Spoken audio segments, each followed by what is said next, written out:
Mutton idli. Narayanpur के गांव में भीम कहकर एक आदमी कैटरिंग सर्विस का व्यापार चलाता था। भीम जो भी पकाता था वे बहुत स्वादिष्ट रहते थे। उस गांव में छोटा हो या बड़ा जो भी फंक्शन होता था भीम को ही कैटरिंग के लिए बुलाते थे। भीम को खाना पकाने में उनका परिवार बहुत मदद करते थे। उनका पिता सांबार तैयार करने में स्पेशलिस्ट था। माँ तो बिरयानी पकाने में स्पेशलिस्ट थी। वैसे ही उनका भाई लोग भी खाना पकाने में उनका मदद करते थे। वही गांव में राजा सिंह कहकर एक जमींदार रहता था। राजा सिंह बहुत पैसे वाला था। उनका गांव में अच्छा नाम के साथ साथ बहुत सारे संपत्ति भी था। एक बार राजा सिंह उनके पास काम करने वाले मुनीम से, मुनीम जी, हमारा बेटा का जन्मदिन नजदीक पड़ रहा है। खाना पकाने के लिए अब तक हमने किसी को भी नहीं रखे।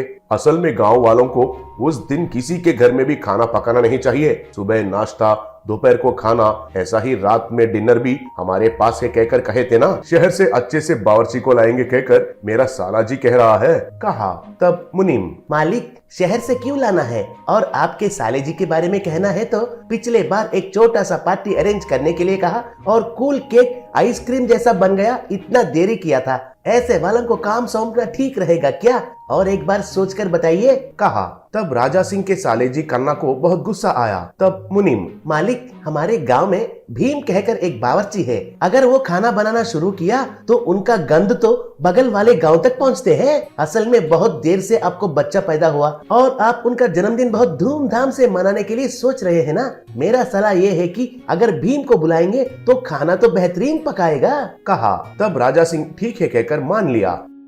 एक दिन राजा सिंह भीम के घर गया।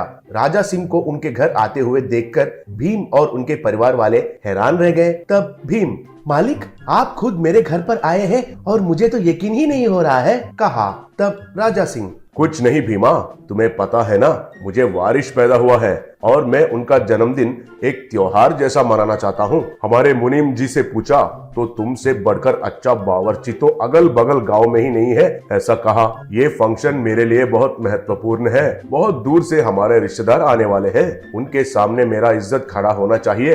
ऐसा ही गांव वालों को हमारे महानता के बारे में पता चलना चाहिए। इसलिए मैं खुद कैटरिंग ऑर्डर देने के लिए इधर आया हूँ। सुनो, हमारे गांव वाले सब नॉनवेज पसंद करते हैं, इसलिए सब तरीके के नॉनवेज आइटम्स उस दिन रहना चाहिए।